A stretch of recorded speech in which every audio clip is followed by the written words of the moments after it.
Right, hello guys, and welcome back. Today, I finally have a Titan build for you for all of my Titan viewers. And I know the spotlight this season has been a lot on Warlocks, and to be honest, a lot on Hunters as well. Titans have been very solid, except they just haven't had that many things changed to them, or, changes to exotics or new features added to them with the Renegades patch. However, there are a few changes that have managed to sneak under the radar, and with the addition of the Praxic Blade, and now that we have the dungeon fully available to us with the mods that the Praxic Blade gets from there, I thought today I would put together a Titan build that is actually pretty good in most content, even endgame, perfect for the Lawless Frontier. And like I said at the beginning, I just want to give my Titan viewers something. I want to give you guys something that you can use in this current sandbox that is just completely new. And today's build is going to focus around the second chance exotic for the Void Titan. Yes, today is going to be a Void Titan build. So if you end up enjoying today's content, then a like and subscribe is going to be very much appreciated. But without further ado, let's get into it. Second chance. What the hell has happened to second chance in the Renegades update? Well, it has had a pretty significant change made to it where basically the uptime of your shield throws is going to be a lot better than before. So essentially what this exotic does, it has the perk Myrmidon's Reach. Gain a second charge of your shield throw melee. Your shield throws now weaken targets, create a void breach on final blows, and become shield piercing. So that part is new. They never used to make void breaches before. And of course they stun barrier champions if you throw a shield at them and it bounces between a bunch of enemies and stuff. And then refunding a shield throw charge when you break a barrier shield, which is pretty cool. And then the last part, picking up a void breach grants you shield throw energy, which is really nice. So it kind of feeds into itself. Now, how much energy is that? Well, let me show you. So we'll get to the stats in just a moment, but this is with 200 melee, bear in mind. And if I just spend one of them and get rid of this, I'm going to get a few kills here, and it's going to create a bunch of void breaches, as you can see.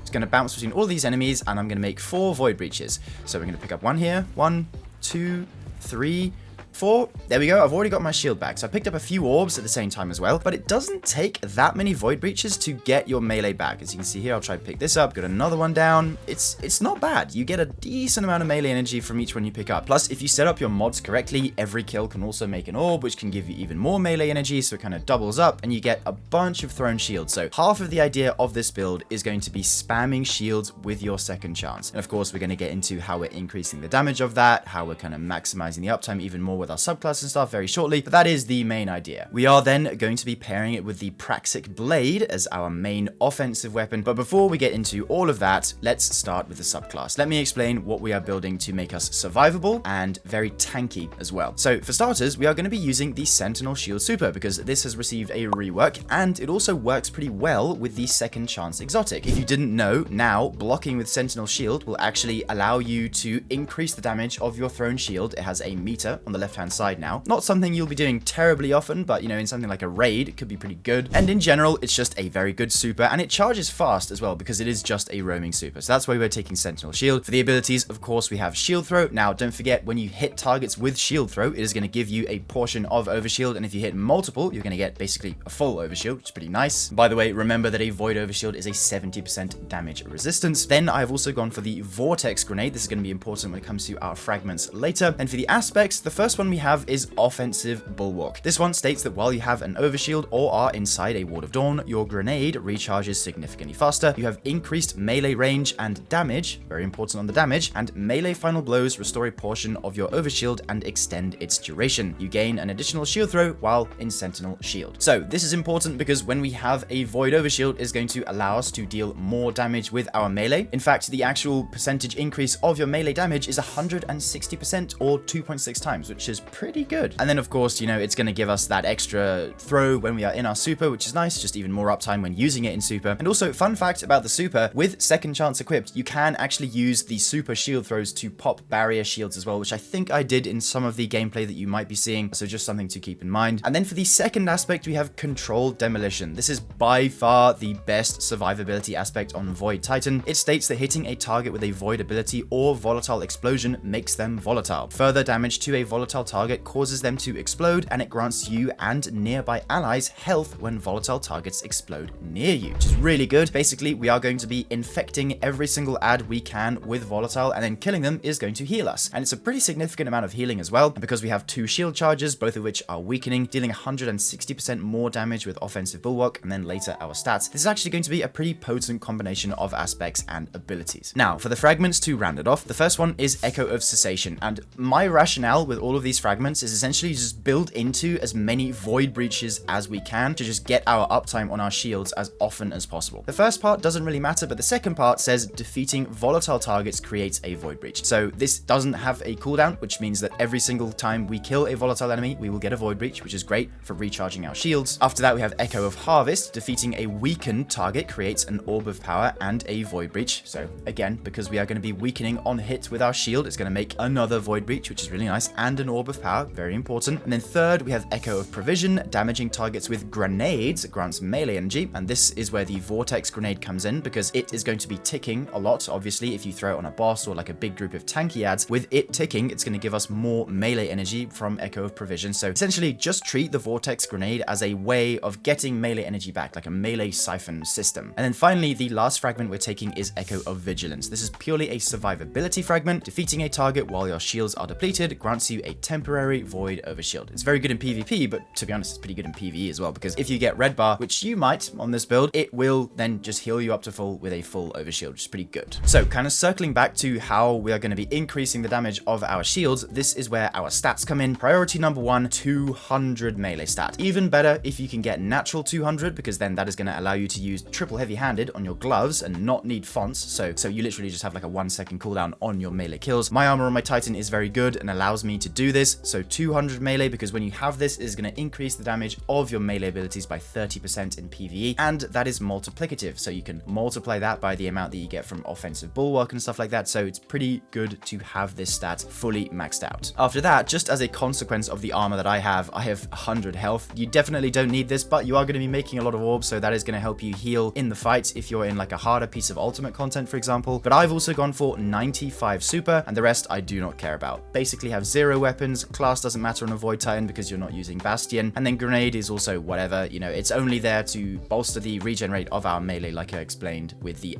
fragments that we chose. High melee first, then high super, then health, accessory, whatever. It's just kind of up to you. Now, as for the armor pieces that allowed me to get these stats, my helmet is a brawler with a tertiary stat in super. My second chance is Paragon with a tertiary stat in class. My chest piece, again, is brawler with a tertiary stat in super. My boots are again brawler with a tertiary stat in super. And my class item is brawler with a tertiary stat in grenade. So basically all brawler for this, which is what allows me to get the 200 melee. Now is also a decent time to talk about armor set bonuses, and my armor set is not amazing for this. I only have the Crucible set. However, if I was to go out and recommend some, I think the 2-piece Swordmaster from Pinnacle Ops is actually going to be pretty good, because that is going to allow your sword hits to apply exhaust to the target, which is a 25% enemy outgoing damage reduction debuff that is infinitely refreshable, so that's pretty nice. Then I would probably also go for either Tech Tech or the 2-piece Smoke Jumper, so that when you pick up an orb, it gives you damage resist, or with Tech Tech, it's going to allow you to deal even more damage to shields with kinetic weapons, such as the Praxic Blade, or 15% increased damage versus vehicles, such as the ATSTs and things like that. So yeah, set bonus recommendations would probably be 2-set Swordmaster and then 2-set Smoke Jumper, or 2-set Ferropotent if you have that, if you weren't able to earn any Smoke Jumper in the past. Okay, so weapons. Now let's move on to the Praxic Blade, and I did want to show you how I have built my Praxic Blade for this build, because it is got the dungeon perk on it, which is the first one is going to be the offensive form. Now this one states that landing 3 melee or throw attacks grants ammo to this weapon, and it increases the damage against bosses and vehicles. Now this also includes champions and mini bosses, by the way. It is not just bosses, it also includes champions. And I'm actually going to show you a quick demo of this just to show you that that is the case.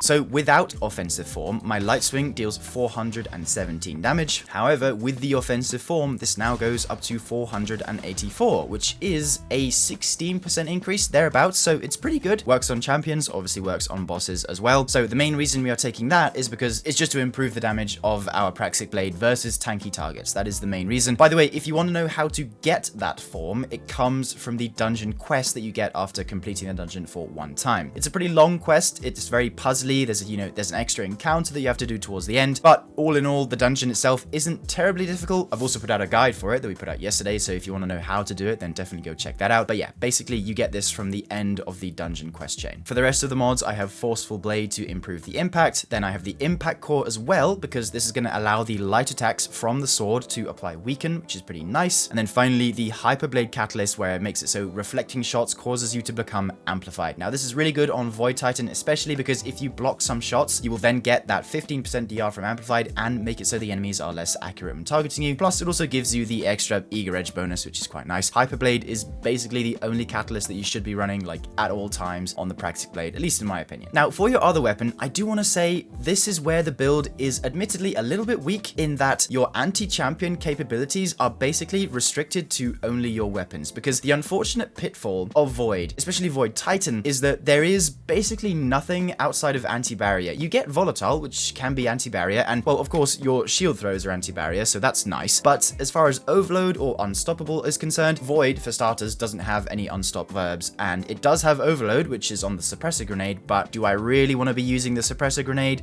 I don't really think so. You can if you want to, but this is basically why I have chosen Voltaic Shade, or you could go with something like a Year-Tide Apex, is because these weapons are anti-overload, and in some of the gameplay you're seeing, I am playing in activities that feature champions. Thankfully, the Lawless Frontier doesn't have champions, so you don't have to worry about this, but if you wanted to take this build into something like a Nightfall, which does have champions, you will then need to account for something which has overload, because you are only going to get barrier from your Praxic Blade and your shield. That's why I've gone for the Dungeon Scout, which you'll be seeing in some of the gameplay. I have Jolting Feedback and Mega Neuro on here, which is, it's fine. I have Jolting Feedback for the Jolt, which stuns the overloads. But basically, just keep that in mind. Void in general isn't amazing versus champions that aren't barrier, so just something to keep note of. Now, into the artifact, there are a few mods that are pretty important. The first one is Gravitic Voltaic Charge. This one makes it so while you have an Arc or a Void super equipped, it increases the maximum number of stacks of armor charge you can carry by 1. So we're going to get 4 armor charges with this, which is pretty nice. I've got Elemental Siphon here, where it says rapid final blows with a kinetic weapon, aka the lightsaber, or a weapon matching your equipped super, create an elemental pickup that matches your equipped super. So kills with the lightsaber are now going to give us Void Breaches, which are going to recharge our shield throws, which is pretty nice. We've also gone for Kinetic Synthesis to sustain the lightsaber even more. Then basically all of the suite of Void mods on the bottom row, those being Power from Pain, defeating weakened targets grants Devour. Now, weakened targets are going to be from our impact core on the lightsaber. Remember, every hit that we get is going to apply weaken, so basically just get 3 kills with the lightsaber, then you'll get Devour. Very easy. Then after that, Singularity Blade. While we have a Void Elemental buff, we are going to weaken stuff with our sword.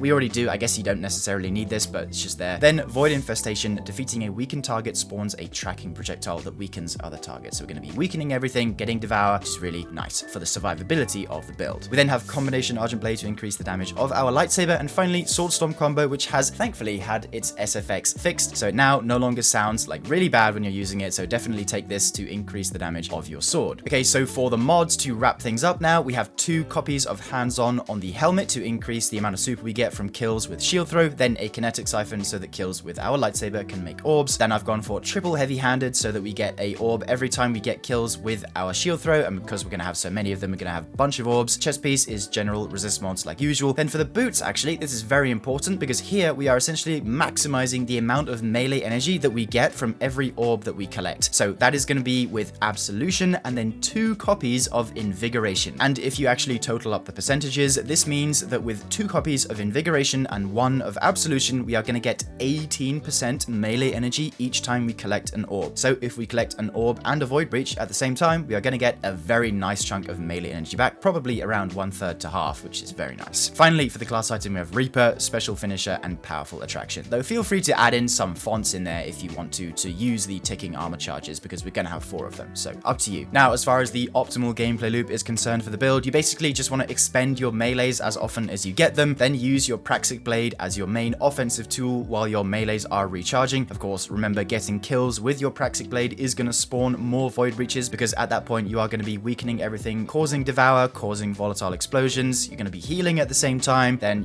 once you think you've got your charges back, swap back to them, throw out a few shields, get some overshield. Your super is going to charge really quickly with this build, so just use that as often as you get it. The only thing that's kind of bad, I guess, bad inverted commas about this build is the lack of champion stun that you get, but like I said, in the Lawless Frontier, this doesn't really matter. If you are curious about the fashion, here it is. You can copy this if you would like to, and that is going to bring us to the end of the video. As always, there will be a Mobalytics link to the build down in the description box below, and if you enjoyed today's video, then a like and subscribe is very much appreciated. So thank you very much for coming and watching today, guys, and I will see you in the next one. Bye for now, dear viewer.